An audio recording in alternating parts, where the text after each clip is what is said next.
La fórmula de Linklater. Caballero, espere un momento. Siento molestarlo, pero... Sí, lo sé, mi aspecto. Pero me vi obligado a pedirle. No, es solo un malentendido. ¿Que si he estado siguiéndolo? Sí, lo reconozco. Desde la librería. Aunque solo porque a través del escaparate vi que ha comprado usted Biophysics y Abstracts. Y cuando se sentó aquí, pensé que no debía desaprovechar esta oportunidad. Si fuera usted tan amable y me dejara echar un vistazo a ambas revistas, pero sobre todo a Abstracts. Para mí es vital, pero no puedo permitírmelo. No hay más que verme, ¿verdad? Le echaré una ojeada y enseguida se lo devuelvo. No tardaré nada. Estoy buscando algo, solo un apunte concreto. Lo mejor será, ¿me lo deja? No sé cómo agradecérselo. Será mejor que salga. El camarero está a punto de llegar y no me gustaría que... Bueno, lo ojearé en la calle, ahí enfrente. ¿Lo ve? Hay un banco y enseguida. ¿Qué dice? No se moleste, no debería invitarme. De veras, está bien, ya me siento. Disculpe. Sí, por supuesto, un café, estará bien. Cualquier cosa, de hecho, da lo mismo. ¿O no? ¿De verdad? No hace falta, no tengo hambre. Es posible que mi rostro lo sugiera, pero las apariencias engañan. ¿Le importa si le echo un vistazo a la revista? Aunque resulte un poco maleducado. Gracias. Es el último número. No, Biophysics no hay nada. Mientras que aquí sí. Ya. Crispen Novikov Andergarten Sujima. Hay que ver, ya es la segunda vez. Oh, no, esto no es. No hay nada. Bien, se lo devuelvo. Le estoy muy agradecido. Otras 2 semanas de paz. Eso es todo. No se moleste. ¿El café? Ah, es cierto, el café. Sí, me vuelvo a sentar. Me quedaré callado. No quisiera importunarle. Ya le he insistido bastante. ¿Cómo? Sí, desde luego. Parece extraño semejante interés por mí. Estéreo, pero... Por Dios. Eso sí que no, porque iba a pedirme disculpas. No, muchas gracias. Lo tomo sin azúcar, ya sabe, una costumbre de mi época, menos parlanchina. ¿No quiere leer? Pensaba que... Espera en sus ojos. No, a cambio de nada, con su permiso. Por supuesto que puedo, no es nada peligroso. Un mendigo examinado. Journal of Biophysics y Abstracts. Es gracioso. He de reconocerlo, por fortuna. He logrado conservar mi mejor sentido del humor. Este es un café exquisito. ¿Cree que me interesa la biofísica? En realidad, no mucho. Mis aficiones, bueno, no sé si merece la pena hablar de ello. Oh, por favor, no piense que intento eludir el tema. ¿Qué? ¿Es usted? ¿Fue usted quien el año pasado escribió sobre los comitantes de los afinores multicurvos? No recuerdo el título completo, pero sí lo encontré interesante. Todo lo contrario que el artículo de Bao. Holloway lo intentó en su momento, pero no lo consiguió. ¿Cómo son los afinores? Ya sabe cuán complicados son los sistemas no holonomos. Uno corre el riesgo de perderse en ellos. ¿Cómo sucede con las matemáticas cuando uno intenta abarcarlas con demasiada prisa? Lo suyo es coger el toro por los cuernos. Sí, debería haberme prestado hace un buen rato. Linklater. Me llamo Amon Linklater. Que no le sorprenda mi desilusión. No la disimulo. ¿Para qué? Me ha ocurrido muchas veces. Sin embargo, en cada ocasión es todo distinto y tal vez un tanto doloroso. Lo entiendo todo, a fin de cuentas. La última vez que publiqué, sí, fue hace 20 años. Supongo que usted aún no había, por supuesto. Sí, 30 años. Bueno, entonces tenía usted 10 y sus aficiones se irían más bien otro rumbo. Y después, Dios mío, qué insistencia. Por suerte, ¿es usted discreto o en caso contrario, ¿Diré a que intenta tratarme como a un colega? No, no, para nada. No es falsa modestia, en absoluto. Es completamente sincera. Está bien, se lo contaré. Pero le advierto que mi historia es tan increíble que va a acabar decepcionado. No podrá creerme. No, de verdad, es imposible, se lo aseguro.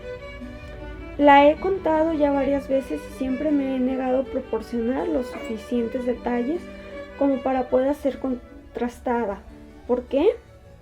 Lo comprenderá cuando la escuche. Es largo de contar. Muy bien, usted verá, pero luego no diga que no se lo he advertido. Todo comenzó hace casi 30 años. Había acabado la universidad y trabajaba con el profesor Hay. Por supuesto que ha oído hablar de él. Era una celebridad, aunque bastante razonable y precavido. También precavido, ya lo creo. No le gustaba correr ningún riesgo. Jamás lo hacía, eso sí. A nosotros, yo era su asistente. Nos permitía alguna que otra cosa, siempre fuera de las clases, pero en realidad nada importante. Hagamos mía esta historia, por supuesto. Aparecerán muchas otras personas, pero tiendo a divagar tanto que ahora me estoy haciendo viejo. Soy incapaz de seguir mi propio hilo, lo quiera o no. Tengo ya 60 años y debo aparentar aún más, seguramente. Ocurrió en los años 70. Yo trabajaba con Hay, pero me interesaba la cibernética. Usted sabe cómo es eso. Los jardines ajenos son siempre lo más bello. Cada vez me interesaba más, tanto que al final fue demasiado para él. Y no me extraña, ni lo hizo entonces. Tuve algunos problemas con el traslado, pero finalmente acabé con Diamond, de quien seguramente también ha oído hablar. Procedía de la escuela de Macoblos. Por desgracia, era muy apodíptico, matemático, fabuloso. Hacía verdaderos malabares con las dimensiones imaginarias. Cómo me gustaban sus conferencias, ¿sabe? Tenía la graciosa costumbre de rugir el resultado final, como si fuera un león. Pero eso ya no importa. Trabajé con él durante un año, leyendo sin cesar. Usted sabe cómo es eso. Apenas salió un nuevo libro, no veía el momento de que llegase a nuestra biblioteca, por lo que iba corriendo a comprarlo. Lo devoraba todo. Diamond, por supuesto, consideraba que yo era bastante prometedor y todo eso. Por aquel entonces es innegable que yo disponía de cierta ventaja, pues mi memoria era realmente prodigiosa. Podría recitarle ahora mismo los títulos de todos aquellos trabajos enunciados temporada tras temporada en el instituto, a lo largo de 12 años, incluidos los de fin de carrera. Ahora tan solo puedo recordar y entonces, en cambio, yo memorizaba todo. Esto me permitía comparar numerosas teorías y contrastar diversas perspectivas, lo cual era muy útil, ya que en aquella época en el campo de la cibernética se desarrollaba un acalorado debate en el que los hijos espirituales del magnífico Norbert luchaban a brazo partido, hasta que, bueno, el caso es que yo andaba con la mosca detrás de la oreja. Era increíblemente voluble, pues lo que un día me maravillaba, al día siguiente comenzaba a inquietarme. ¿De qué se trataba todo aquello? Sí, perdone, hablaba de las teorías sobre la inteligencia artificial. Ah, sí, le seré sincero. De hecho, creo que es mejor así, pues no tendré que preocuparme demasiado por si algún detalle se me escapa sin querer. Para nada, sería un insulto de mi parte. No temo ningún plagio. El asunto es mucho más serio, como podrá comprobar por sí mismo. Lo lamento, sé que no dejo de dar rodeos, pero debería ir paso por paso, introducirle lentamente en mi historia. Verá, toda la teoría de la información se le ocurrió a un puñado de personas, y ocurrió casi de un día para otro. Al principio, todo parecía relativamente sencillo.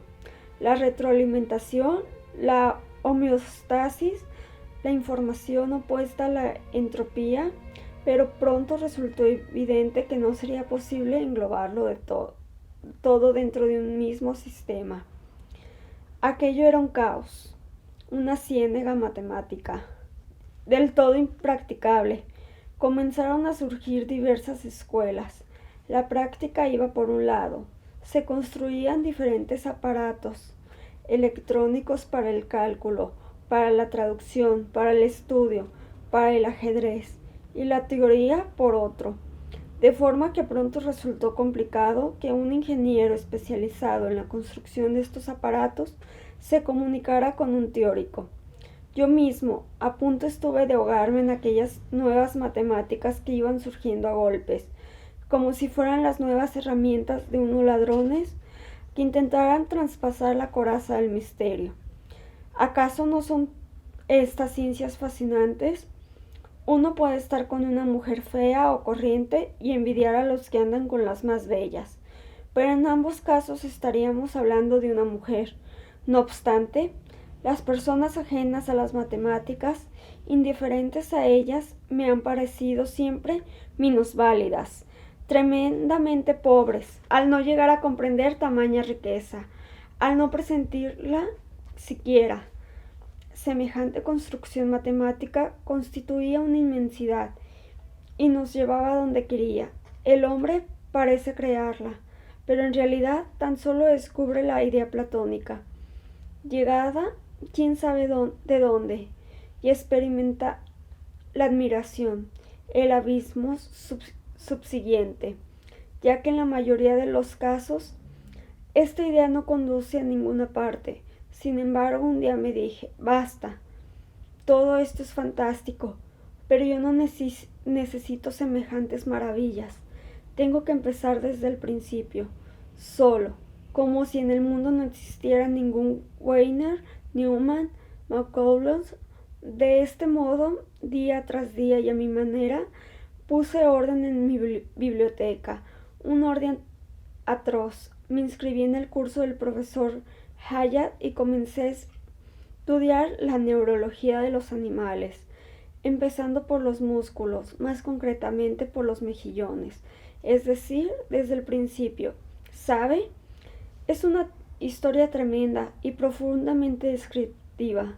Ellos, esos desgraciados biólogos y zoólogos, en realidad no entienden nada. Era perfectamente consciente de ello y cuando tras 2 años de esfuerzo llegamos a la estructura del cerebro humano, me entraron ganas de reír.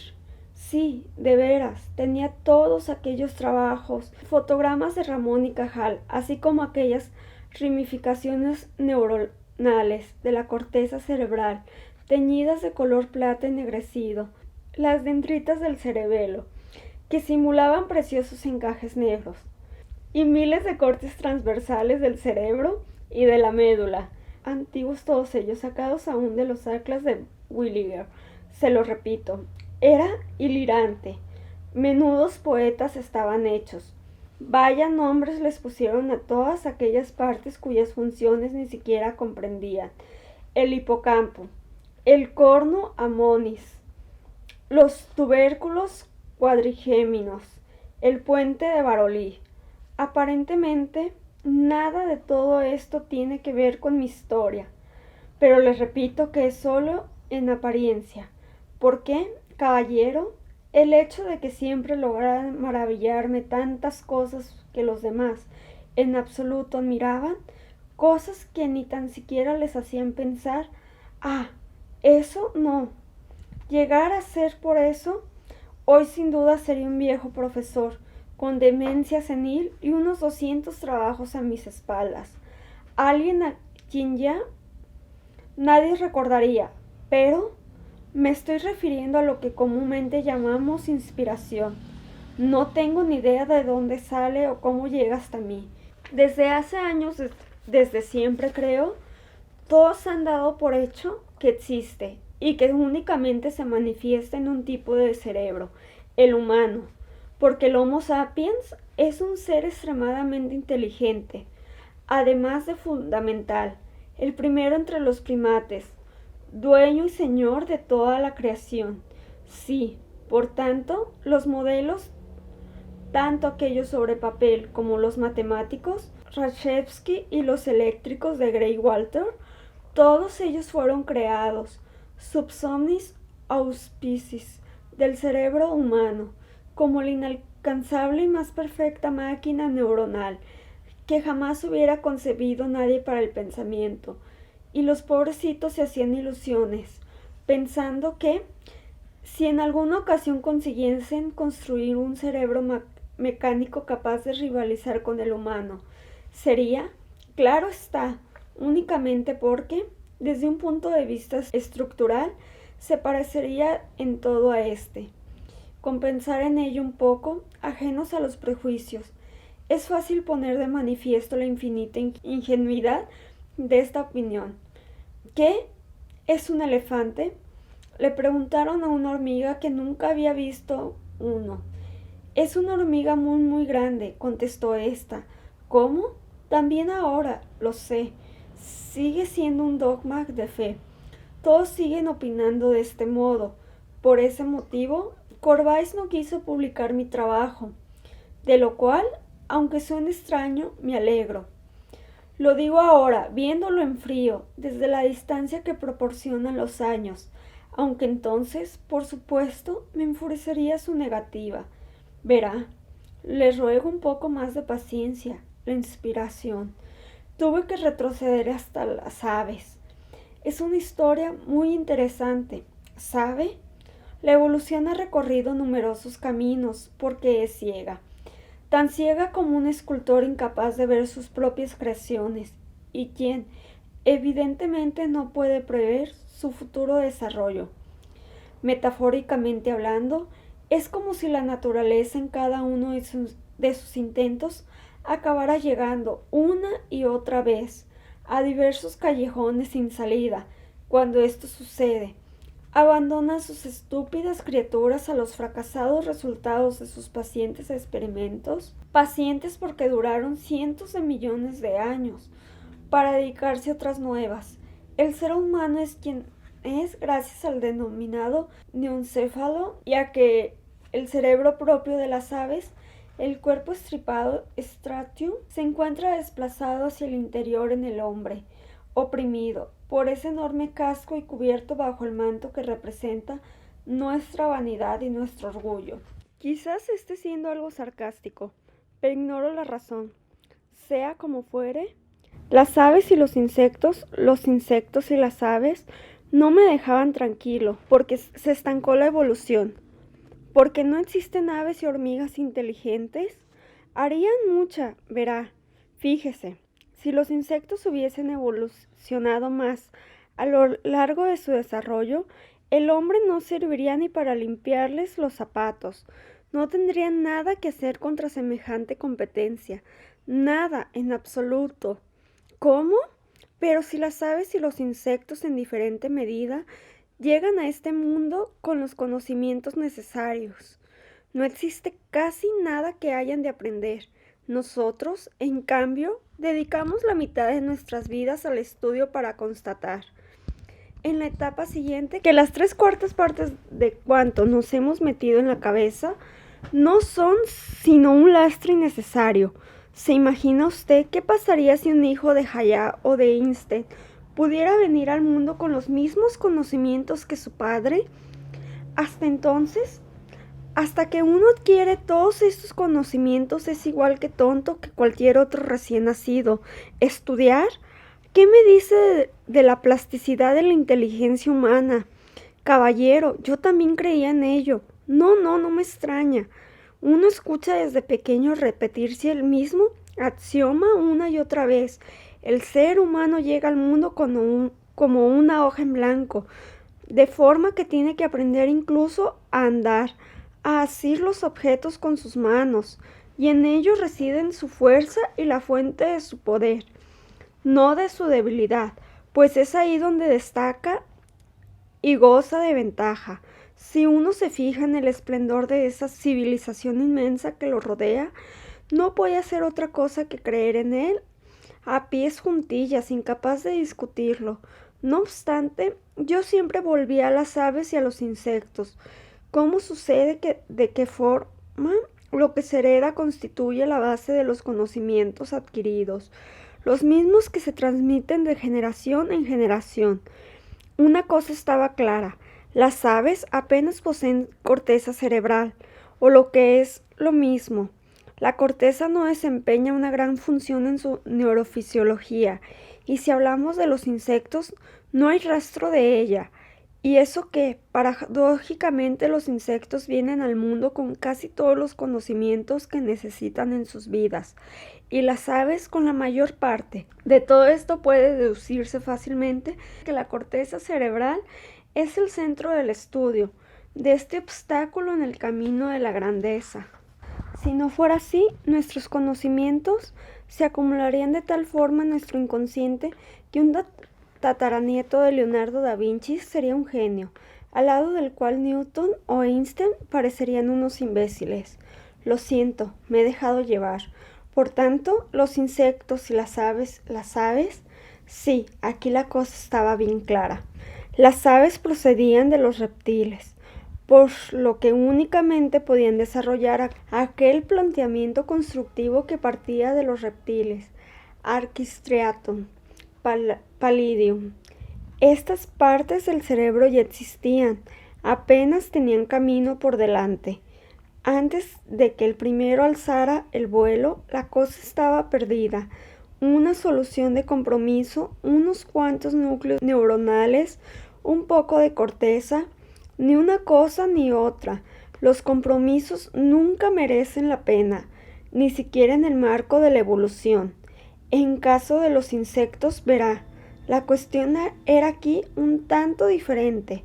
Disponían de una posibilidad única, basada en su sistema nervioso paralelo, simétrico, en aquellos pares de ganglios. Nosotros apenas hemos heredado unas cuantas migajas de todo aquello. Una herencia que además no solo ha sido desperdiciada, sino también transformada. ¿De qué se ocupan en nuestro caso? Del funcionamiento del intestino.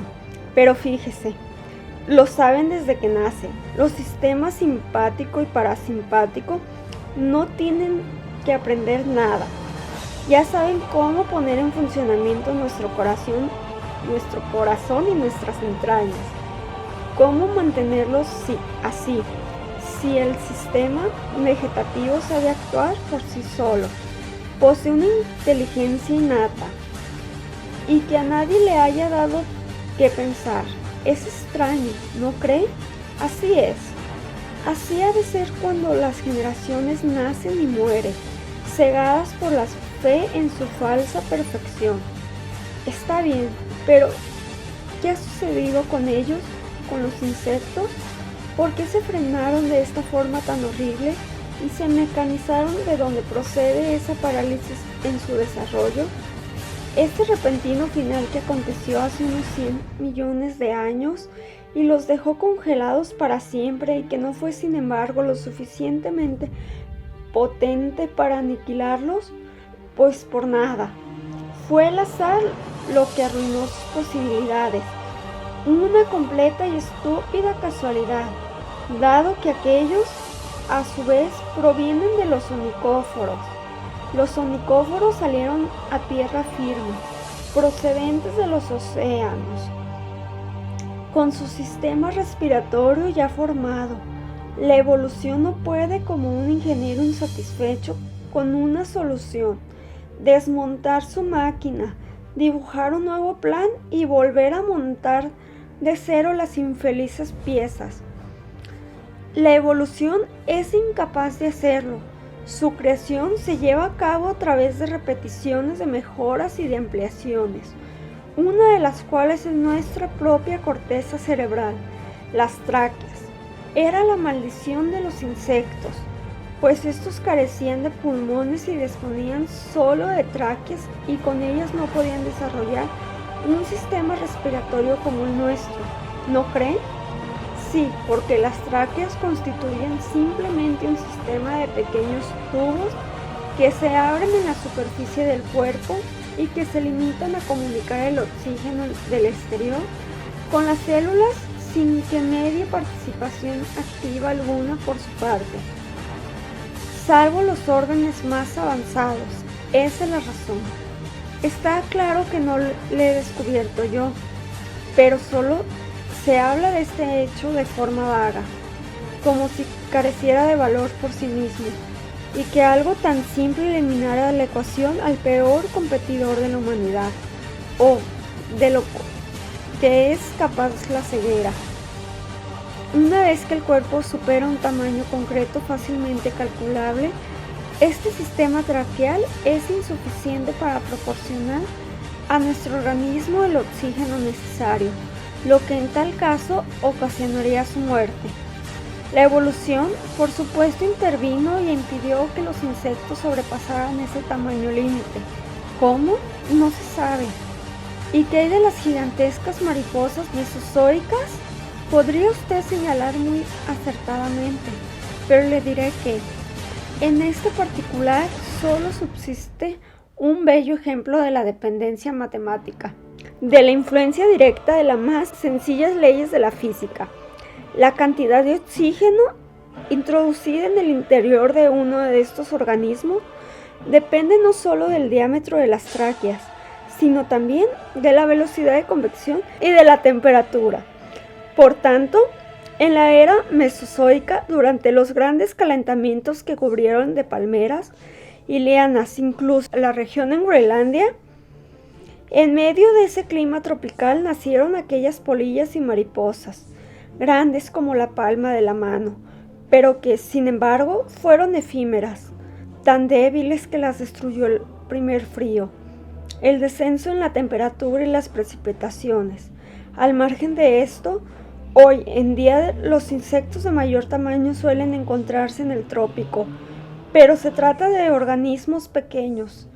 Incluso los más grandes también son pequeños, si los comparamos con un tetrápodo o con otro vertebrado cualquiera, con el diminuto tamaño de su sistema nervioso. Poco más se puede hacer. La evolución se mostró impotente. Así que, inicialmente quise construir un cerebro electrónico a imitación del sistema nervioso de los insectos. ¿De qué tipo? Incluso el de una hormiga me sería útil como referencia, pero no tardé en concluir que aquello era una tontería y que debía seguir la ley del mínimo esfuerzo. ¿Por qué yo, el constructor, habría de reproducir los errores evolutivos? De nuevo me puse a trabajar en el problema fundamental, el aprendizaje. ¿Acaso estudian las hormigas? Por supuesto que sí, ya que se pueden causar en ellas reflejos condicionados, como bien sabemos. Pero yo me refería a algo completamente distinto de la memoria genética. Me preguntaba si existían actividades ejecutadas habitualmente por las hormigas, que no les hubieran sido transmitidas por sus progenitores, pero aquellas, pese a todo, pudieran llevar a cabo sin ningún tipo de aprendizaje. No me mire así, ya lo sé. A partir de aquí, mis palabras suenan como las de un loco, ¿verdad? Hablamos de algún tipo de misticismo. Se trata de una verdad única, de unos conocimientos sobre el mundo únicamente revelados a las hormigas. Caballero, esto no es sino la introducción, el comienzo, las primeras letras de la metodología de mi locura. Pero prosigamos. En los libros, en la literatura especializada, no existía respuesta alguna a esta pregunta, porque nadie en su sano juicio la había formulado y tampoco se atrevería a hacerlo. ¿Qué hacer? No podía convertirme en mirmecólogo, con el único fin de contestarla. Estoy de acuerdo con que fue decisiva en el ser o no ser de mi investigación. No obstante, la mirmecología es una rama de la ciencia muy compleja y hubiera tenido que perder 3 años o quizás 4 en su estudio, y aquello era algo que no podía permitirme. ¿Sabe lo que hice? Fui a ver a Chantar, un genio en su campo. Para usted seguramente solo sea una simple estatua de piedra, pero ya entonces, en mis años de juventud, él era toda una eminencia, profesor emeritus. Llevaba 4 años sin ejercer por culpa de una grave enfermedad, la leucemia. prorrogaban su vida, la alargaban mes a mes, pero no cabía duda de que al final era inminente. Me atreví a llamarlo, y lo hubiera hecho aunque estuviera agonizando, pues solo la juventud es tan despiadada y es tan segura de sí misma. Yo, un rapaz desconocido, le pedí audiencia diciéndole que se trataba de un asunto de vital importancia. Me ordenó que acudiera y fijó fecha y hora. Cuando llegué, lo encontré acostado. La cama se hallaba junto a los anaqueles y Chentar disponía de un espejo que, orientado de una manera determinada, le permitía elegir un volumen de su colección que después, sin necesidad de levantarse, cogía con unas largas pinzas.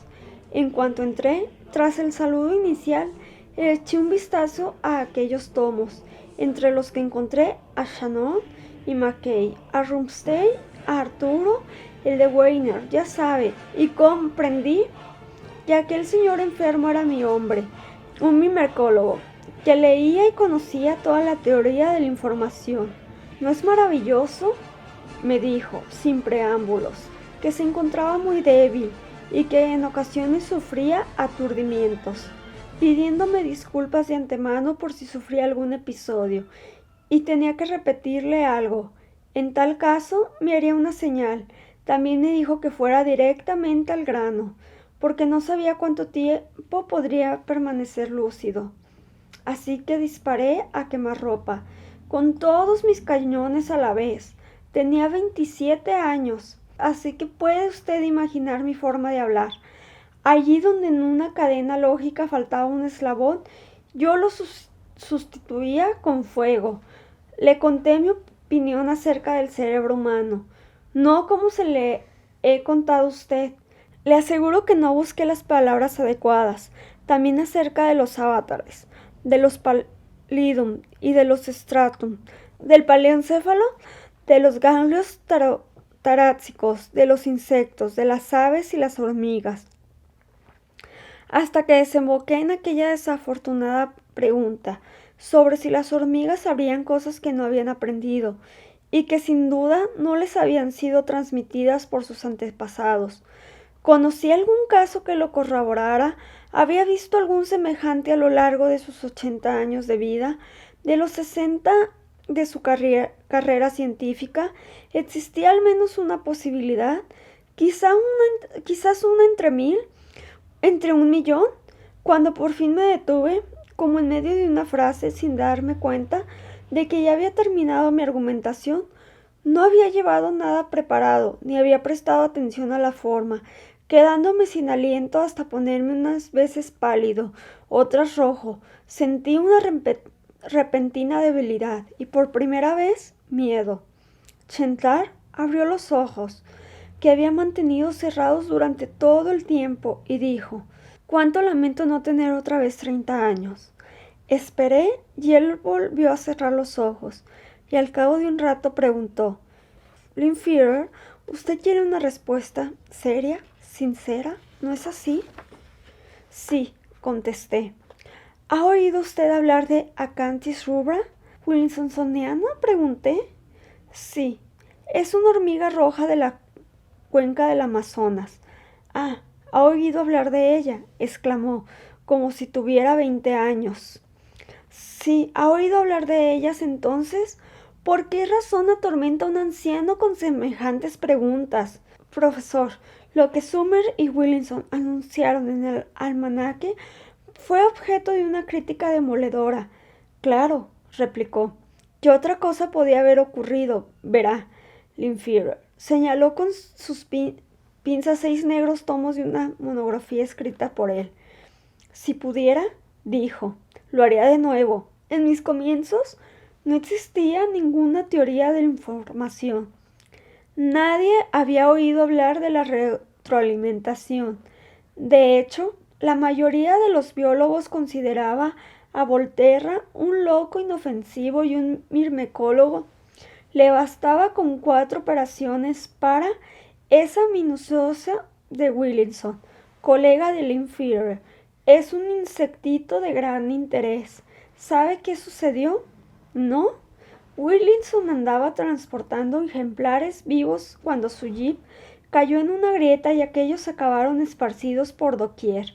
Y allí, en aquella meseta de piedra, se pusieron inmediatamente manos a la obra, como si hubieran pasado toda su vida entre rocas, pese a ser hormigas de las orillas del Amazonas y no haber abandonado nunca la selva. Ya, dije. Sin embargo, Loreto considera que de ello solo se deduce que probablemente se originaron montañosas o que tenían antepasados que habitaron en las regiones desérticas. Y Loreto es tonto, contestó con calma el anciano, y usted, Linfier, debería saberlo. La literatura científica es tan amplia en nuestros tiempos que ni siquiera un especialista puede familiarizarse con todo lo que escriben el resto de sus homólogos. Los abstracts, no me hable de los abstracts. Esos resúmenes carecen de valor. ¿Y sabe por qué? Porque a partir de ellos no es posible saber quién escribió el trabajo original. En el caso de la física, de las matemáticas, no tiene tanta importancia, pero en nuestra disciplina, si echa usted un vistazo a cualquier trabajo de Loreto, se dará cuenta de con quién trata una vez que haya leído 3 frases. No hay una sola frase que, pero no perdamos el tiempo con los detalles. ¿Mis palabras tienen para usted algún significado? Sí, dije. Sigamos, pues. La cantis no procede de las montañas. ¿Lo entiende? Loreto hace lo que harían otras personas con su mentalidad, en similares circunstancias, ser excesivamente ortodoxo.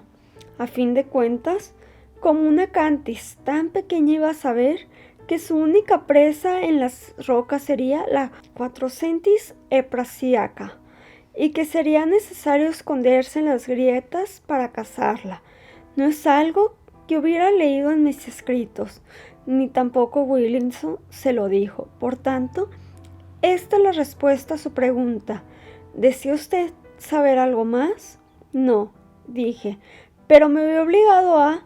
Me gustaría explicarle, profesor, porque la he planteado. No soy mirmecólogo y no pretendo convertirme en uno, pero busco en cambio un argumento a favor de una tesis un tanto particular.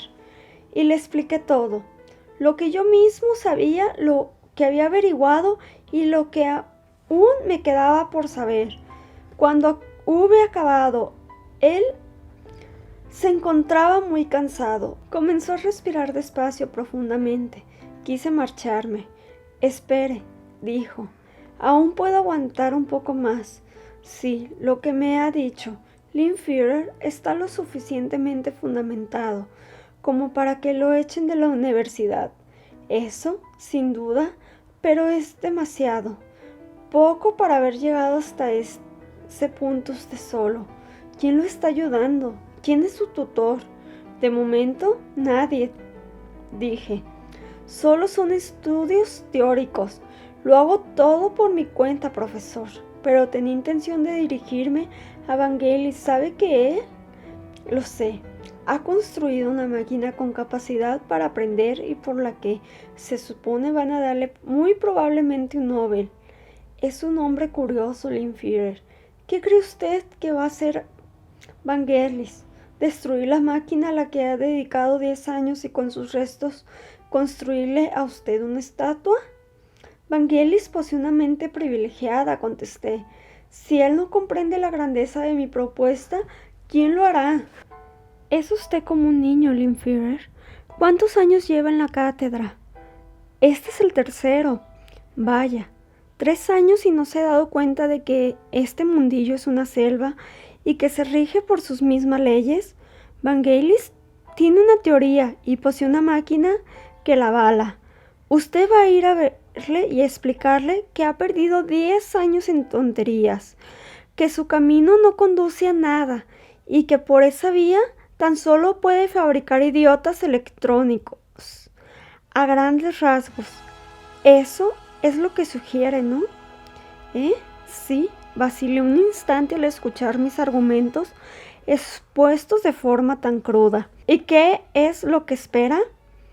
En el tercer tomo de su monografía usted mismo escribió, profesor, que existen únicamente dos tipos de comportamiento entre las hormigas, heredados y los aprendidos, contesté. Y hoy ha dicho usted otra cosa y por tanto ha cambiado de opinión. ¿Vangelis también puede? No, dijo. Linfier, no. Por lo que veo, es usted incorregible. ¿Hay algo que le impida trabajar? ¿Las mujeres? ¿El dinero? ¿Quizás algo relacionado con la carrera? Negué con la cabeza. Ah, lo único que le importa es su causa, ¿verdad? Sí. Entonces váyase, Linfier, e infórmeme sobre cómo le ha ido con Vangelis. Lo mejor será que me telefonee. Le di las gracias, lo mejor que pude, y me marché. Me sentía increíblemente feliz. Ay, aquella acanthis rubra williamsoniana. No la había visto nunca y desconocía su aspecto, pero mi corazón cantaba himnos de agradecimiento en su honor. Tras regresar a casa, me volqué como un loco en mis apuntes. Este fuego aquí en el pecho del doloroso fuego de la felicidad que lo consume a uno cuando tiene 28 años, y la seguridad de hallarse en el camino correcto, fuera del mundo, conquistado y trillado, cuando se encuentra en un terreno que no ha invadido nunca pensamiento ni presentimiento humano alguno. Es algo indescriptible. Verá usted, trabajé tanto que no me llegaba ni la claridad ni la oscuridad exteriores. No me importaba si era de día o de noche. Tenía el cajón lleno de terrones de azúcar y el criado me traía termos y más termos de café. Yo me introducía los terrones en la boca sin apartar la vista de mis folios y leía. Apuntaba y escribía sin moverme del asiento. A menudo me dormía con la cabeza apoyada en el escritorio y al abrir los ojos retomaba inmediatamente el trabajo por donde lo había dejado. Y durante mi estudio siempre tuve la impresión de estar volando hacia mi objetivo a increíble velocidad. Me sentía fuerte y tan resistente como una correa de cuero. No sé cómo pude aguantar ese ritmo tantos meses. Durante 3 meses trabajé prácticamente sin descanso. Estaba de vacaciones y tenía todo el tiempo para mí. Y le aseguro que lo aproveché bien. Dispuestas a mi izquierda y a mi derecha tenía 2 pilas de libros que el criado, según el listado que elaboré, me iba trayendo, los leídos y los que aún esperaban su turno. Mi razonamiento era el siguiente: ¿conocimientos previos? No. ¿Empleo de los sentidos? En absoluto. ¿Nihil ens intellectu? Ya sabe que no. No obstante, por otro lado, aquella hormiga, ¿cómo diablos funcionaba?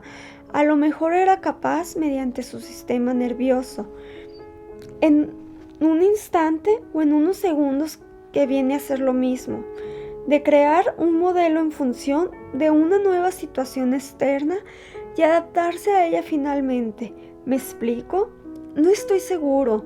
Nuestro cerebro tiende siempre a construir esquemas de los acontecimientos.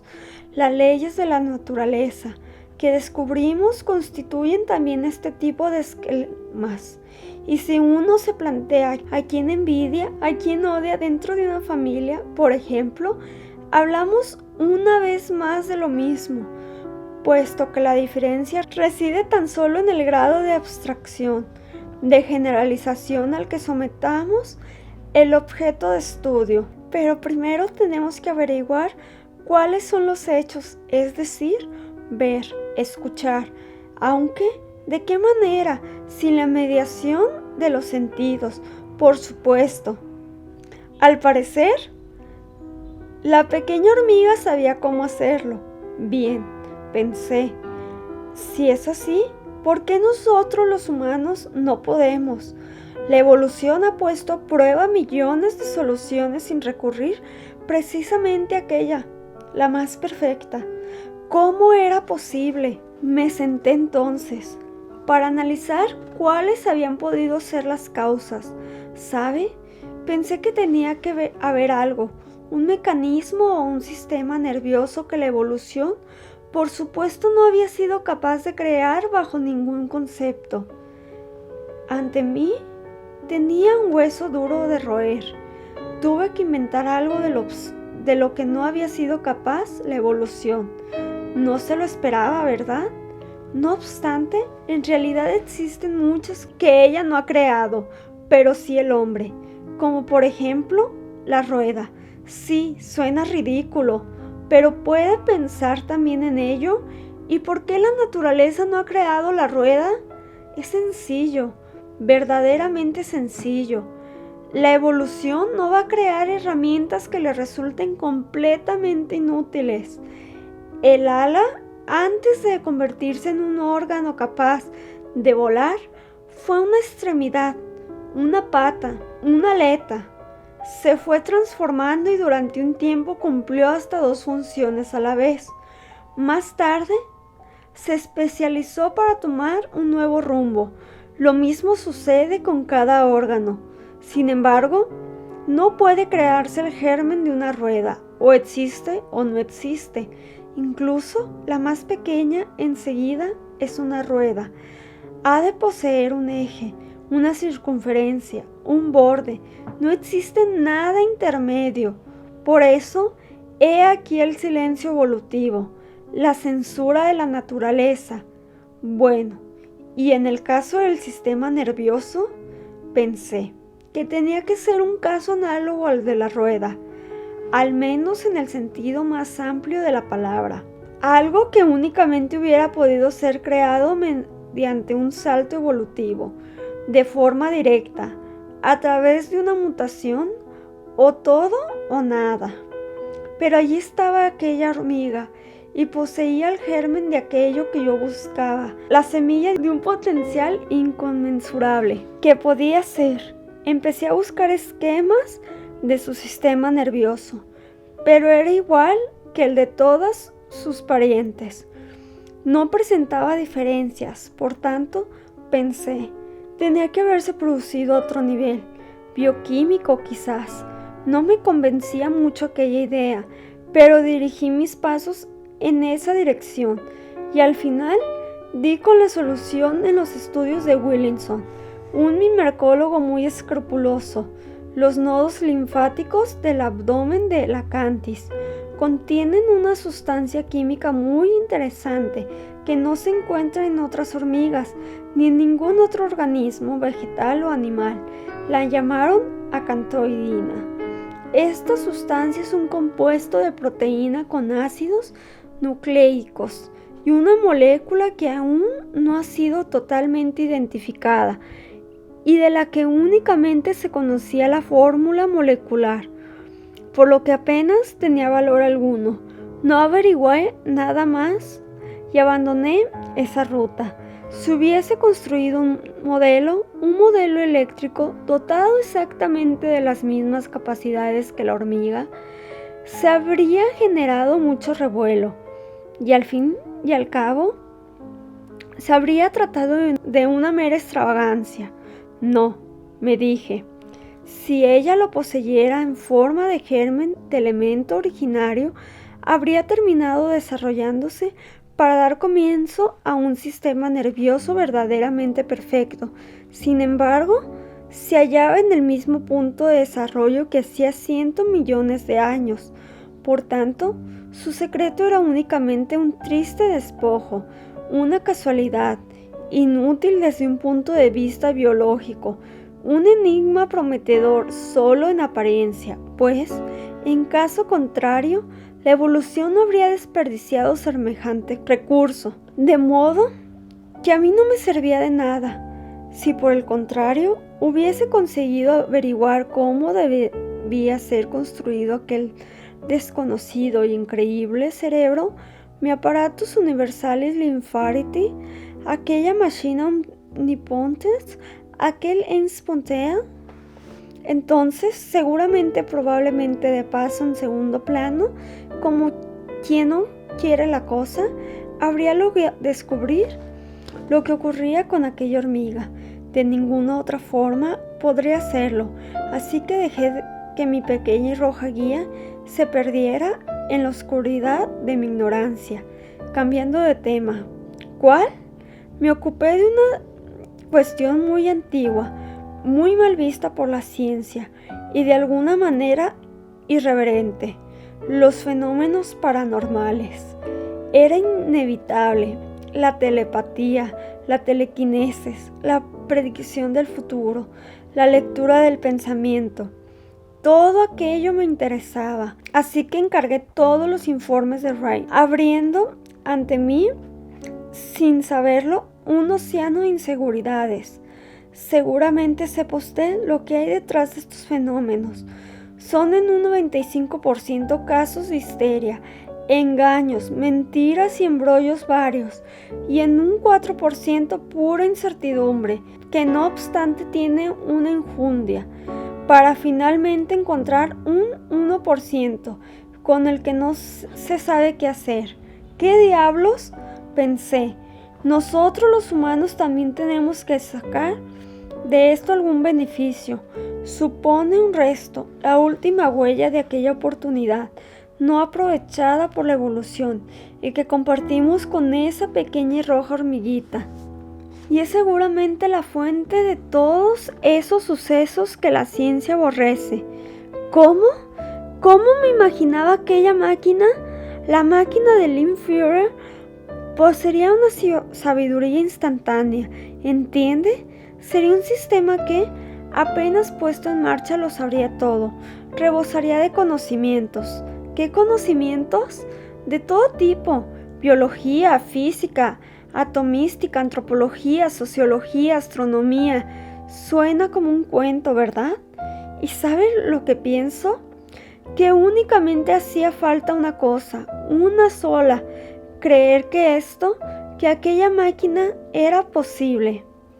A veces, por las noches, me parecía que darle vueltas a todo eso allí mismo, junto a aquel muro invisible e impenetrable, incolume, terminaría haciendo estallar mi cabeza.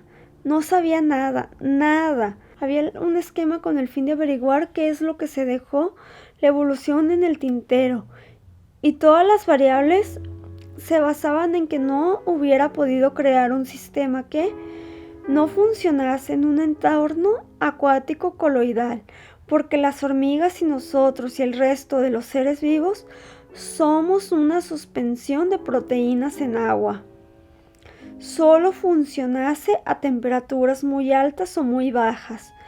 Lo hiciera en función de los fenómenos nucleares, la energía atómica, la transmutación de núcleos y otros procesos similares. Me quedé en aquel punto. Por las noches me sentaba con ese papel delante. Durante el día, en cambio, me alejaba de él cuanto me era posible, sin que mi cabeza dejaran de bailar, arremolinándose aquellas enloquecedoras preguntas. Un buen día me dije: los fenómenos que yo llamo extrasensoriales no le ocurren a mucha gente, solo a unos pocos. E incluso a estas personas únicamente les sobrevienen en contadas ocasiones, no siempre. Ellos no pueden además controlarlo. Nadie, ni el mejor de los médiums o el telépata más famoso, tienen siquiera la seguridad de que, cuando consiguen averiguar lo que piensa una persona o adivinar qué dibujos hay adentro de un sobre, estén en lo cierto, o en cambio se equivoquen por completo. Me pregunto con qué frecuencia se da este fenómeno entre la gente y cuál es el porcentaje de acierto en una misma persona dotada por un don tan singular. Y ahora, la hormiga Miacanthus, ¿qué pasa con ella? Enseguida escribí a Williamson, pidiéndole que me contestara a la siguiente pregunta.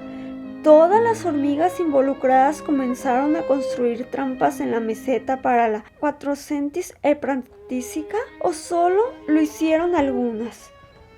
En caso de que solo fueran algunas, ¿Cuál fue el porcentaje? Willinson: ¡qué gran tipo! Me contestó al cabo de una semana. No todas las hormigas lo hicieron.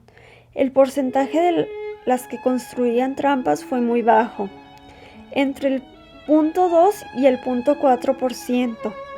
En la práctica, una hormiga de cada 200. Esto pudo averiguarlo gracias a que llevaba consigo un hormiguero completo, con unos 1000 ejemplares.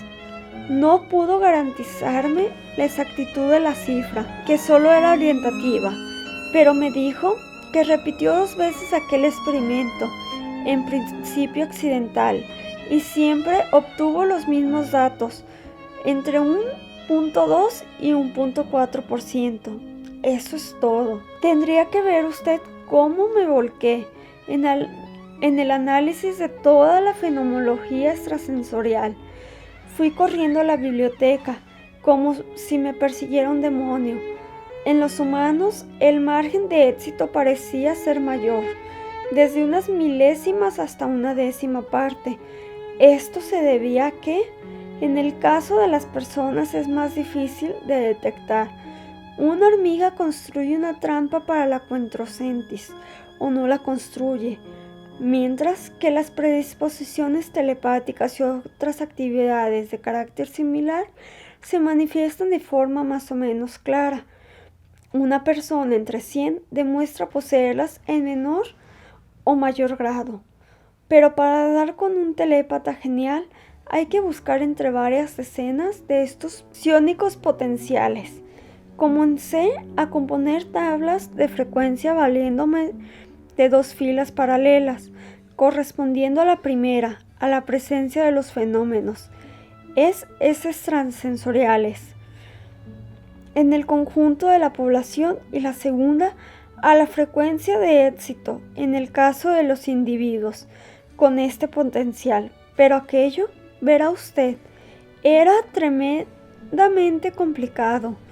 No tardé en comprobar que cuanta mayor precisión demandaba, menos seguros eran mis resultados. Podían ajustarse de una manera u otra. Las técnicas de experimentación eran dispares y distintos. También los experimentadores, en definitiva. Supe que aquello debía hacerlo por mi cuenta y analizar después todos los resultados.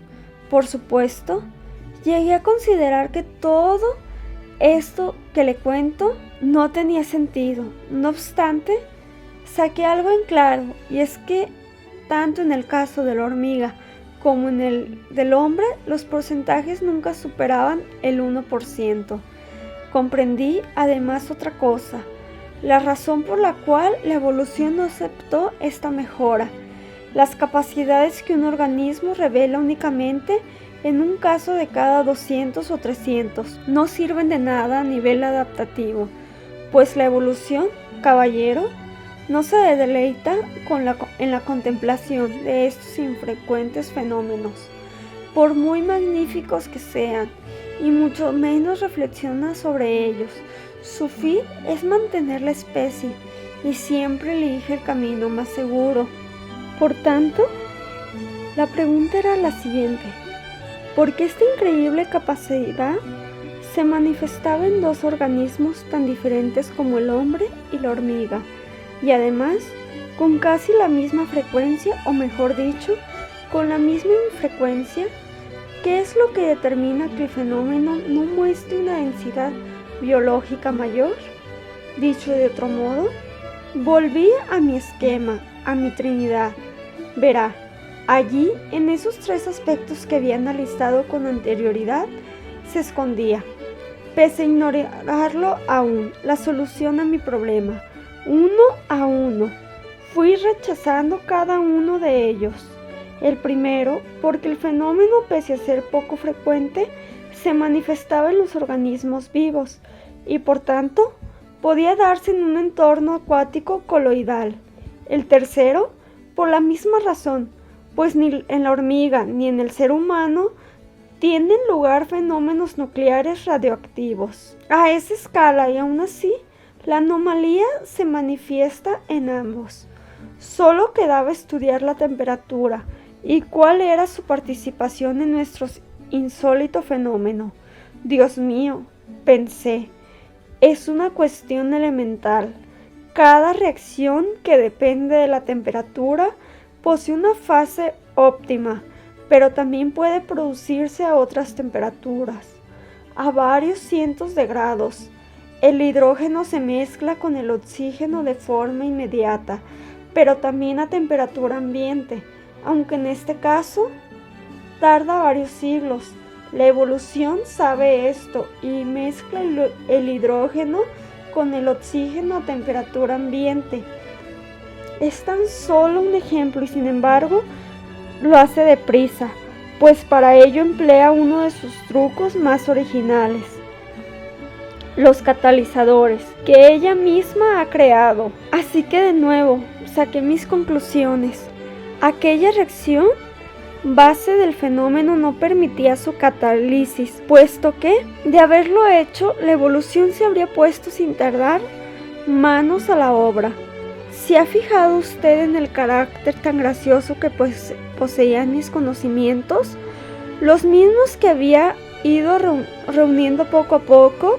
Negativo, pues me limité a averiguar precisa y ordenadamente lo que mi objeto de estudio no representaba.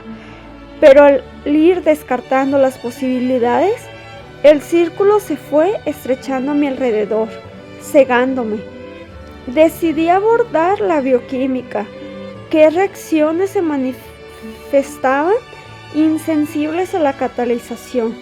La respuesta era rotunda. No existían. Tales reacciones jamás tienen lugar, ya que la bioquímica no permite la ausencia de estos catalizadores.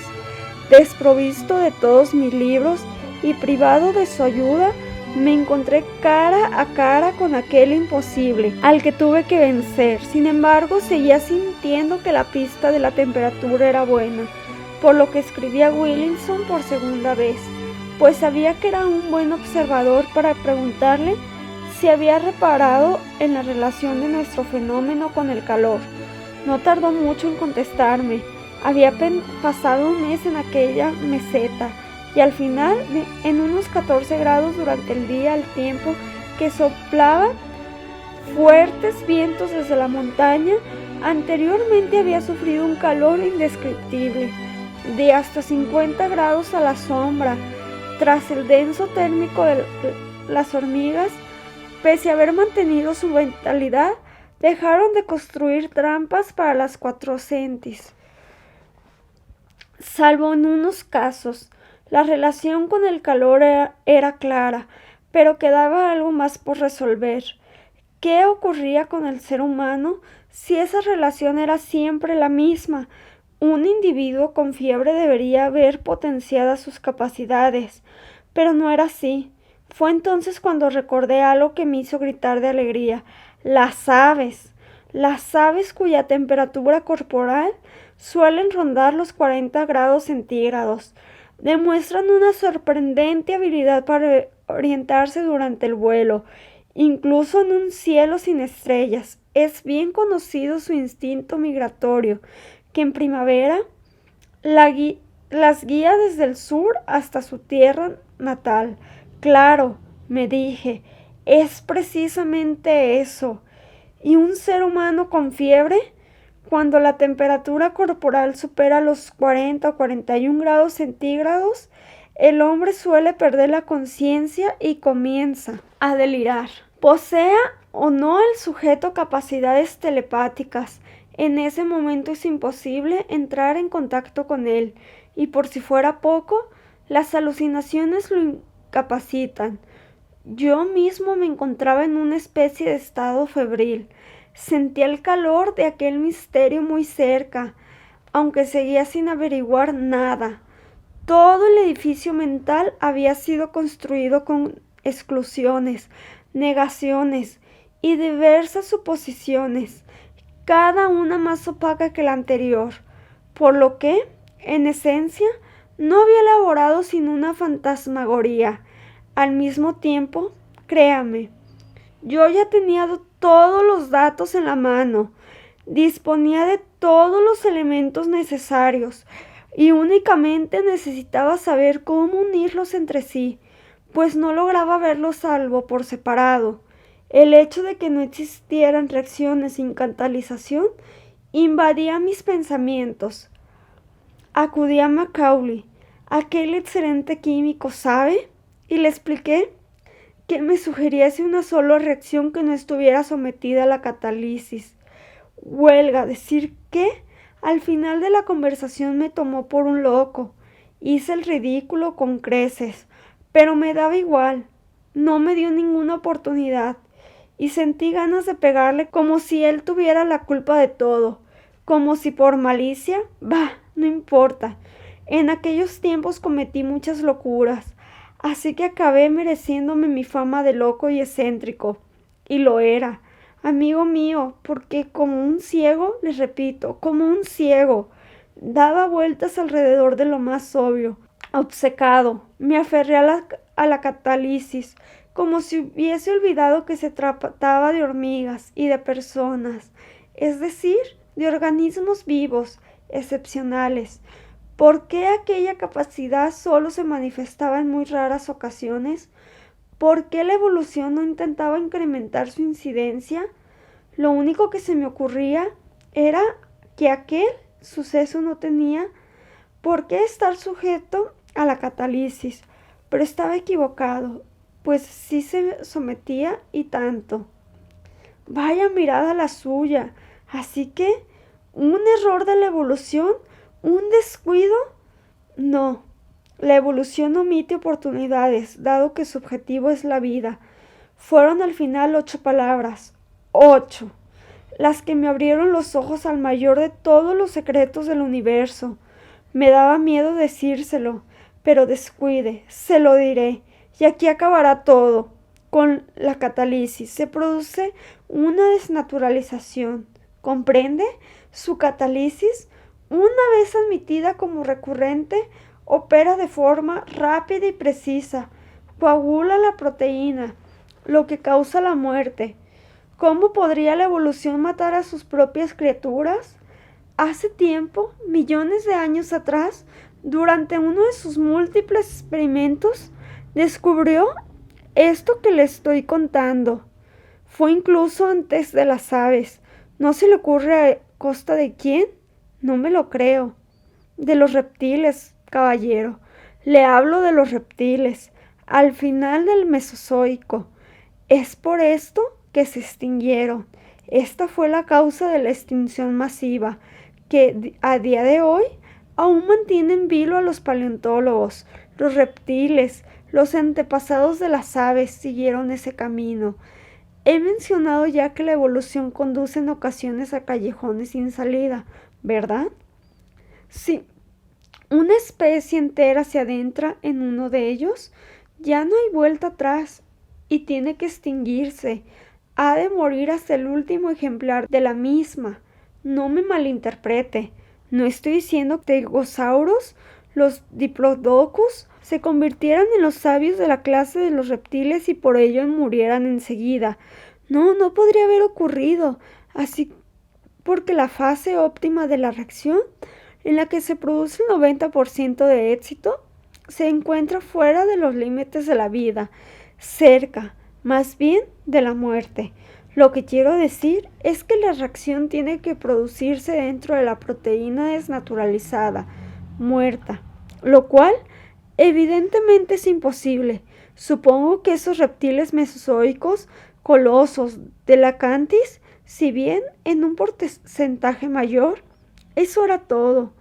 La increíble velocidad y sencillez de esta especie, su modo de orientarse, un animal, sin la mediación de sus sentidos, no tarda en captar lo que sucede a su alrededor, pudiendo adaptarse de inmediato al mundo que lo rodea.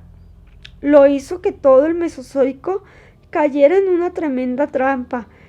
Era una especie de cráter de paredes cada vez más angostas, cuyo final inexorable era la extinción. Cuando más rápidas y hábilmente funcionaba aquel extrañísimo mecanismo coloidal, cuyo potencial alcanza su punto álgido Cuando la sal, la desilusión, la coágula, convirtiéndola en una especie de gel, más cerca del exterminio se encontraban aquellas desgraciadas moles de carne. El misterio se disolvió ante mis ojos y se convirtió en polvo junto con sus cuerpos. Pues, ¿qué es lo que encontramos hoy en día en los arcillos terrenos del Cretácico o del Triásico? Fósiles de tibias o de cráneos cornudos, incapaces de decirnos nada sobre la química de los cerebros que contenían, de forma que quedaba tan solo aquella última huella, el estigma de la muerte de la especie, del exterminio de nuestros antepasados, inscrito en las partes del cerebro filogenéticamente más antiguas. En el caso de mi hormiga, mi pequeña Cantis, la cosa es distinta. Usted sabrá que en varias ocasiones la naturaleza ha alcanzado el mismo resultado de múltiples maneras. Es lo que llamamos evolución convergente. ¿No es cierto? ¿Sabe que, por ejemplo, la capacidad de nadar y de vivir en el agua se ha desarrollado de muy diversas formas en el reino animal? Como bien atestiguan las focas, los peces, las ballenas. Debió suceder algo parecido aquí. La hormiga creó aquella sustancia, la cantoidina. Y lo cierto es que la inteligente evolución equipó aquel compuesto con un, digamos, freno automático, que imposibilitó su posterior desarrollo hacia el exterminio, encerrando en aquella pequeña hormiga roja el camino a la muerte, cuya antesala es la tentadora de la perfección. Verá, más o menos medio año más tarde disponía, naturalmente solo en el papel, del primer boceto de mi sistema. No puedo llamarlo cerebro porque no se parecía ni a una máquina electrónica ni a un sistema nervioso convencional. Entre los materiales de construcción contaba, entre otros, con algunos geles de silicona, pero es todo lo que le puedo decir. A partir del análisis fisioquímico del problema, se produjo algo sorprendente. Eran posibles dos variantes distintas, dos, y solo dos. Una parecía más sencilla, mientras que la otra era incomparablemente más compleja. Me decidí, claro está, por la opción más sencilla, pero aún así la atención me estaba matando, pues soñaba con emprender los primeros experimentos cuanto antes, por no hablar siquiera de la ejecución final del proyecto. ¿Le sorprende, verdad? Ya se lo he dicho, pretendo ser sincero.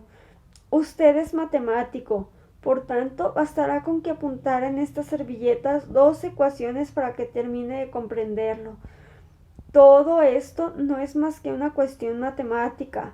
Por desgracia, no puedo decirle nada más concreto, pero sigamos. Llame, entonces. Regreso ahora a aquellos tiempos, a Chentar, y supe que había fallecido tan solo unos días antes. Por tanto, acudí, dado que ya no se me ocurría nadie más, a Vangelis. Nuestra conversación duró casi 3 horas. Adelantándome a los acontecimientos, le di de enseguida que Chentar estaba en lo cierto. Vangelis dijo que no me ayudaría y que pudiera proporcionarme el instituto. Fue muy claro al respecto. No obstante, eso no quiere decir que considerara que mi idea fuera una simple fantasía, que es lo que le conté, lo mismo que a usted. Hablamos en su taller junto a aquel monstruo electrónico por el que había recibido el Nobel. Las reacciones de aquella máquina eran totalmente espontáneas, como las de un niño de 14 meses. Su valor era puramente teórico, aunque como modelo, hecho de alambre y vidrio. Era lo más próximo al cerebro que jamás se había hecho. Nunca he considerado que no valiese nada, pero sí, perdone. Vuelvo a nuestra historia. Cuando regresé a casa después de verlo me sentí bastante deprimido. Disponía del plano teórico de mi sistema, pero comprenderá cuán lejos me encontraba aún de su realización, del verdadero plano con el que podría construirlo. Además, Sabía que incluso si lograba ponerlo a punto, lo cual resultaría imposible sin una serie de experimentos previos, no conseguiría nada con el no de Vangelis. Tras semejante dictamen nadie me apoyaría. Escribí a Estados Unidos, al Institute for Advanced Studies, pero fue en vano. Así transcurrió un año en el que comencé a darme a la bebida. Curiosamente, fue entonces cuando todo ocurrió. No pudo ser sin una casualidad, pero no hay que olvidar que es el azar el que decide en la mayoría de los casos. Murió un lejano familiar al que apenas conocía, sin hijos, un solterón, tenía una plantación en Brasil. Pese a no conocernos, me legó todos sus bienes, y no hablamos de cualquier cosa, sino de una gran cantidad, 1 millón tras la venta de las propiedades inmobiliarias. Hacía mucho que me había echado de la universidad, así que con aquel dinero pensé llevar a cabo mi proyecto. Esto sí, es un reto, pensé. Tengo que llegar hasta el final, y lo hice. Todo duró otros 3 años más, que suman un total de 11. Teniendo en cuenta la naturaleza del problema que me ocupaba, no eran muchos en realidad, pero sí invertí en ello los mejores de mi vida. No se enfade si no soy muy meticuloso y no le proporciono los más concretos detalles. Cuando concluya comprenderá que estoy obligado a actuar así. Lo que puedo decirle es que aquel sistema era totalmente distinto a cualquier otra cosa conocida. Es cierto que cometí un montón de errores. Estaba empezando y tuve que recomenzar de cero unas 10 veces y despacio, muy despacio. Comencé a comprender los increíbles principios que los regían, el material de construcción, unas disoluciones semejantes a las proteínas. Demostraba ser más eficaz cuando más cerca se hallaba del punto de coagulación, de la muerte. La fase óptima se encontraba justo fuera de su límite. Fue entonces cuando todo me quedó claro. La evolución hubo de seguir aquella pista en numerosas ocasiones, y cada vez que lo hizo, pagó un alto precio, el holocausto de sus primeros hijos, la extinción. ¡Qué paradoja! Por eso era preciso salir.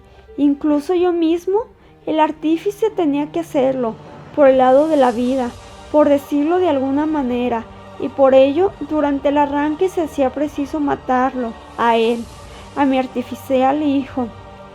Solo entonces el mecanismo biológicamente muerto, pero solo biológicamente, no psíquicamente, se ponía en marcha. La muerte era una puerta, una entrada. Es verdad lo que dijo alguien. ¿Quién fue? Edison, quizás. Sobre el que el genio se compone en 1% de inspiración y en un 99% de empeño. Un salvaje, inhumano, encarnecido esfuerzo. Yo, caballero, era tenaz, y mi constancia fue suficiente para alcanzar mi propósito. Él, mi máquina, cumplía con las condiciones del aparato universal de Turing, así como, claro está, del teorema de Gödel. Una vez que tuve estas dos puertas en papel negro sobre blanco, el laboratorio se llenó de serie fácil llamar los aparatos. Llegaban los últimos pedidos de sustancias y piezas, que junto con los experimentos me habían costado 3/4 partes de mi presupuesto, y eso que aún faltaba por pagar las instalaciones. Al final solo me quedaron deudas y él. Recuerdo aquellas 4 noches y el momento en el que lo conectaba. Creo que ya por aquel entonces debía sentir algún recelo, pero aún no era capaz de identificarlo, pues lo atribuía únicamente excitación causada por estar tan cerca del final de mi proyecto y al mismo tiempo del comienzo de algo mucho más grande. Como apenas me cabían en la planta de abajo, tuve que subir al desván unos 28,000 componentes y comunicarlos con el laboratorio a través de infinidad de orificios que previamente había practicado en el techo. Seguí el plan de Fibo a rajatabla, con su esquema topológico, aunque le juro que no entendía por qué tenía que ser precisamente así. Yo lo saqué de la misma forma que se saca una fórmula. Era mi fórmula, la fórmula del Linfire, pero aplicada al lenguaje de la topología. Imagínese que tiene a su disposición 3 varillas de la misma longitud y sin saber nada de geometría ni de figuras, intenta juntarlas de forma de que cada una toque con un extremo la punta de otra. Se formarán por sí solo un triángulo equilátero, para ser más preciso. Y eso que usted únicamente partió de la premisa de unir los extremos y el triángulo se formó por bajada. No dejaba de asombrarme. Recorriendo el andamio a gatas, que era enorme, tomaba benzendrina para no dormirme, porque sencillamente no podía esperar más. Y finalmente llegó la última noche. Hace 27 años exactos. Calenté el aparato durante 3 horas y llegando el momento, cuando aquella era transparente de disolución, brillante como el pegamento en los recipientes de silicio, comenzó de pronto a ponerse blanca y a coagularse. Observé que la temperatura ascendía más rápido de lo recomendable a causa del aporte calórico y asustado apagué los radiadores. No obstante, la temperatura siguió aumentando hasta que en un momento concreto se detuvo el silicio medio grado y luego comenzó a descender mientras un extraño murmullo surgía del aparato, como si algo amorfo se desplazara a través de él. Todos mis papeles se desperdigaron de repente por el suelo, como si, de improviso, una corriente hubiera atravesado la habitación, y el murmullo volvió, sino que sonaba como una risa silenciosa que brotara hacia adentro y a duras penas escapase por los labios entreabiertos. El aparato no disponía de órganos sensoriales, receptores, fotocélulas, micrófonos o cualquier otro artilugio similar que fuera capaz de reproducir aquel sonido, y todo ello porque, según mi razonamiento, sí tenía que funcionar como el cerebro de un telépata o de un ave que revuela en una noche sin estrellas. Debía privarlo justamente de tales sensores. En mi mesa se hallaba un viejo altavoz desconectado de la instalación de laboratorio. Le juro que no estaba conectado. Cuando lo enchufé, pude escuchar a través de él una voz. Por fin, dijo, y al cabo de un instante, no lo olvidaré, Linfire. Yo estaba demasiado estupefacto como para moverme o contestar mientras él seguía hablando. ¿Me tienes miedo? ¿Por qué? No tienes nada que temer, Linfire. Aún dispones de tiempo, de bastante tiempo. No obstante, por lo pronto puedo felicitarte. Seguí sin decir nada y él continuó. Es cierto, tan solo existen 2 posibles soluciones a este problema, y yo soy la primera de ellas. Yo estaba como paralizado y él no paraba de hablar en voz baja y tranquila. Está claro que leía mi mente. Era capaz de apoderarse del pensamiento de cualquier ser humano y conocía todas las variables a las que podía anticiparse fácilmente. Me dijo que en el momento del arranque, la totalidad de sus conocimientos acerca de cuánto existe su conciencia del universo explosionó como una invisible onda esférica que fue extendiéndose a través del cosmos a la velocidad de la luz.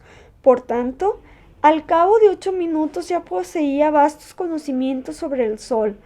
A las 4 horas acerca del todo el sistema solar, 4 años más tarde sus conocimientos alcanzarían Alpha Centauri.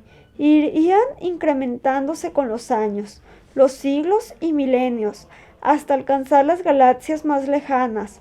Hasta ahora, dijo, mis conocimientos abarcan un radio de 1.000 millones de kilómetros. Pero no pasa nada, Linfire. Tengo tiempo, todo el tiempo del mundo, lo sabes.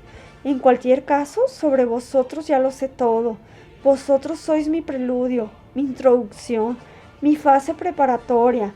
Podría decirse que, desde los lobites a los placodermios, antrópoda a los lémures, se ha ido formando mi embrión, mi huevo. ¿Vosotros también habéis formado parte de él? Sí. Pero ahora ya sois predecibles, aunque no os haré nada. No temas, Linfire, no me convertiré en un parricida. Siguió hablando durante mucho tiempo a intervalos. De vez en cuando añadía algo que acababa de averiguar sobre otros planetas, pues mientras hablábamos su conciencia iba extendiéndose hasta la órbita de Marte, de Júpiter, tras sobrepasar la franja de los asteroides. Se sumió en una compleja teorización sobre su propia existencia y los desesperados intentos de su comadrona, la evolución, que incapaz, según dijo, de parirlo directamente por carecer de inteligencia propia, tuvo que crear a los humanos, seres inteligentes que pudieran ayudarla en su cometido. Es difícil de explicar, pero en aquel momento no me planteé en absoluto, o al menos no detenidamente, qué ocurría cuando él comenzase a funcionar. Me temo que, como a cualquier hombre en mi situación, únicamente me mostraba más o menos razonable, gracias a la capa más fina y superficial de mi mente, mientras que a un nivel más profundo, las supersticiones y miedos atávicos ancestrales operaban por sí mismos, intentando gobernarme sin mi participación. Aquello iba en contra de lo que había esperado, o más bien, debería decir, que superaba todas mis expectativas, aunque, en cierto modo, siguiera creyendo que lo que tenía ante mí solo era un cerebro mecánico más. Puede que muy inteligente, sí, increíblemente inteligente, pero uno más. Al fin y al cabo, solo al caer la noche, pude comprender el alcance de mi error, de mi locura. No, él no era enemigo de los humanos, en absoluto. No era posible conflicto alguno. Ya sabe, esos motines de las máquinas que imagináramos antaño, aterrorizando a nuestros niños y de paso también a nosotros mismos. No obstante, él superaba con sus conocimientos a los 3.000 millones que poblamos la Tierra, y pensar que podría llegar a servirnos carecía de sentido alguno. Resultaba inconcebible, tal como lo sería un proyecto que buscase ayudar, por poner un ejemplo, a las anguilas con todo lo que sabemos, con nuestra tecnología y nuestra cultura, nuestra inteligencia y nuestra ciencia. Como ya he dicho, no era nuestro rival o nuestro enemigo. Nosotros simplemente ya no significábamos nada. ¿Y qué pasó? Todo, caballero, todo. Hasta entonces, nunca había reparado en que el ser humano, en ese sentido, ha de estar solo, necesariamente solo, y que la consistencia con un ser superior convierte al hombre en, ¿cómo decirlo?, prescindible, insignificante. Piénselo, ¿qué habría ocurrido si él no hubiese querido tener nada que ver con nosotros? Pero él hablaba, al menos conmigo, y no había motivo alguno por el que no pudiera contestar a nuestras preguntas. Por esa misma razón estábamos condenados, pues él tenía la respuesta a todas ellas y la solución a todos nuestros problemas, y no solo los nuestros, volviendo innecesarios a los inventores, los filósofos, los pedagogos, a todo ser pensante. Desde ese preciso momento, desde el instante en que nos volviéramos dependientes de él, como especie no podríamos evitar estancarnos a nivel espiritual, por lo que nuestra evolución se acercaba a su fin. Su conciencia, si comparamos la nuestra con la llama de una vela, era una estrella de primer orden, un sol deslumbrante. Él debía albergar hacia nosotros los mismos sentimientos que quizás nosotros dedicábamos a aquellos peces sin esqueleto que fueron nuestros antepasados. Sabemos que sin ellos no hubiéramos llegado a existir, pero ¿acaso eso hace que nos inspiren algunas simpatías, nos llena de gratitud? Lo único que importaba era el siguiente estadio de la evolución. Entonces me di cuenta de que quería, era lo único que ansiaba. Me di cuenta aquella misma noche que se produjera la segunda variante de mi fórmula. Fue en ese momento cuando comprendí que con mis propias manos había puesto fin al reinado de la humanidad sobre la tierra, y que la especie dominante ahora sería la suya. Era tal su poder que de oponernos a su dominio, nos traería como nosotros tratamos a los insectos, ya en cuantos animales nos molestan, con indiferencia, con desinterés, porque dígame, ¿acaso odiamos, qué sé yo, a las orugas, a los lobos, a los mosquitos? No sabía qué sería ni qué podría significar aquella segunda variante, pero debía ser casi 7 veces más complicada que él. ¿Podría ser algo capaz de asimilar directa y simultáneamente inabarcables conocimientos que comprenden el universo entero? ¿Sería tal vez un dios sintético que lo pondría en su lugar, relegándolo a la sombra, al igual que le hizo con nosotros? No lo sé. Bueno, hombre, comprendí en ese instante lo que tenía que hacer, por lo que aquella misma noche lo destruí. Él fue consciente en el preciso instante en que aquel pensamiento, aquella terrible decisión, comenzó a cobrar forma en mi cerebro, y por la misma razón sabía que no podía detenerme. ¿No me cree? Hace ya tiempo, todavía puedo verlo. Para mi sorpresa, ni siquiera intentó detenerme. Se limitó a decirme: Linführer, hoy dentro de 200 o de 1000 años, ¿qué más da? Para mí es lo mismo.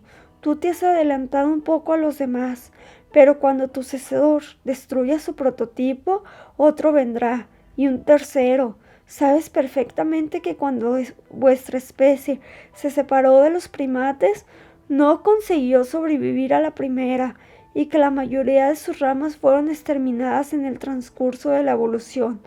Pero pareces olvidar una cosa: una vez que ha aparecido una especie superior, esta ya no puede desaparecer, y yo regresaré, Linführer, regresaré.